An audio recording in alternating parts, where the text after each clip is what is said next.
તો સચિનભાઈ, તમે the soft એકેડમીમાં આવ્યા, તમે એક્સપોર્ટ ઇમ્પોર્ટ શીખ્યા અને how you have started with, મતલબ દરેક માણસને કેવું હોય કે પહેલો વિચાર એક આવે કે એક્સપોર્ટ ઇમ્પોર્ટ મારે કરવું છે, એ વિચાર કેવી રીતે આવ્યો અને પછી તમે કેવી રીતે આ સર્ચ કરીને એકેડમીમાં આવ્યા?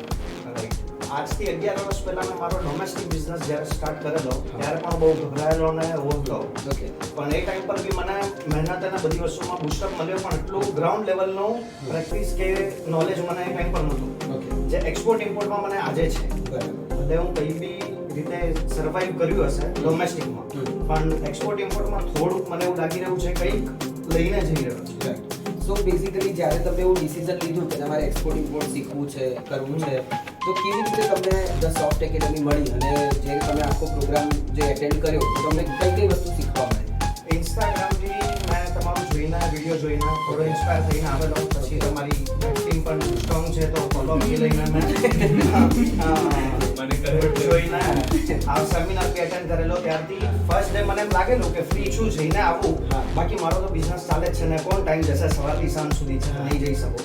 પણ મારો આ રેકોર્ડ છે કે હું અત્યાર સુધી ટાઈમ પર બી આવ્યો છું ને એક દિવસ બંક બી નથી કર્યો, એટલે એ મારા માટેની બહુ સારી વાત છે. તો એટલે આપણને ઇન્ટરેસ્ટિંગ હતું ને આખામાં શું શું શીખ્યા, કેવી રીતે તમને કઈ કઈ વસ્તુ બહુ સૌથી આમ પ્રોમિસિંગ લઈને મારા પાસે પ્રોડક્ટ છે એ વસ્તુ તો મારું જે રનિંગ ચાલુ છે, પણ હવે કઈ રીતે માર્કેટમાં લોન્ચ કરવું ઇન્ટરનેશનલ માર્કેટમાં ગ્લોબલી, એ હિન્ટ સાથે મારા પાસે આગળનો રસ્તો મને વિઝન ક્લિયર છે.